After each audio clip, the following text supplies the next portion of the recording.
The person I'm going to talk about who influenced my career the most is somebody who goes right back to the start. That's like 30 years, quite a long time, early 90s. It's a guy called Richard Simpson, and he was the head of marketing in my first job. I was a graduate trainee. I was their first ever graduate trainee. And he hired me to try and grow marketing as a discipline in this business. It was a company called Prospero. They're a direct insurer, now part of AXA, not a standalone brand. And what he did for me was he took me to every single meeting he ever went to.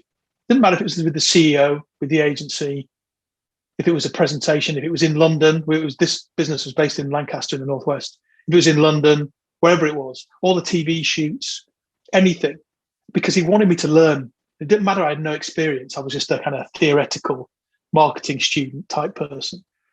And what that promoted to me was this idea of including people in everything that you do, because that's the best way they can learn, and not having an expectation of what that person's going to contribute. And what that meant to me was I could speak my mind. I could give my view, because he encouraged that. He didn't expect me to have all the answers, but he did expect me to have an opinion. Everybody's got an opinion, and that opinion was valid. And that's an incredibly powerful set of things to give people. I mean, we used to get in the car, his car, it's an old Saab in Lancaster, and trek over to WAV North in Leeds. And we get in, and his old Saab had this big antenna on the roof, it was some kind of space station antenna. And inside next to him, right by the driver's seat, was a breeze block size mobile phone. I mean, literally massive. And I was like, wow, head of marketing, massive mobile phone. He can talk to people from wherever he is. Obviously, it never worked properly.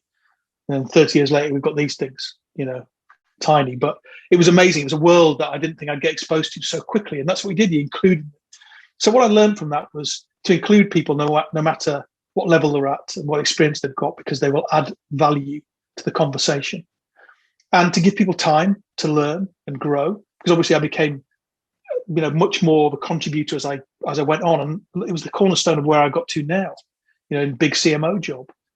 And I try and do the same where I can with my people. I don't do it as well as he did, to be honest, but I keep striving to challenge myself to do that, to give people opportunity, and to ensure that everybody feels they've got a voice and that they've got a valid opinion, which is true.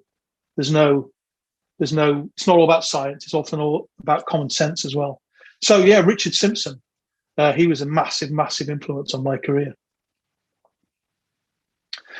The person I'm going to talk about now, who I think is a fantastic next generation talent, is a guy called Dan Sherwood, who's recently got the job as marketing director at Santander.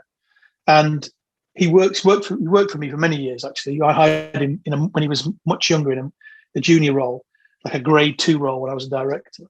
And he had this incredible mix of skills which were nothing to do with marketing. He actually was a Accenture consultant, a junior one because he was young, but he was so bright. He was tenacious. He asked a lot of questions and he challenged everything. He wanted to know the reason why. And I thought, well, I sort of saw a bit of myself in him. But also I thought there's not many people in my team who are doing this, even the more senior ones. And he's kept those kind of core principles as he's grown older and wiser and into bigger jobs. He's kept asking questions. He's kept bringing the technical knowledge in.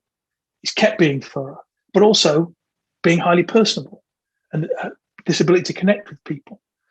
So he brings to a marketer a different, complete set of skills than perhaps a lot of the industry has. And I think that's going to be a big opportunity for leaders of the future, and why he's got a big opportunity to be a leader and influence of the future. Because it's about the different skill sets you can bring, which aren't just the kind of classic marketing ones.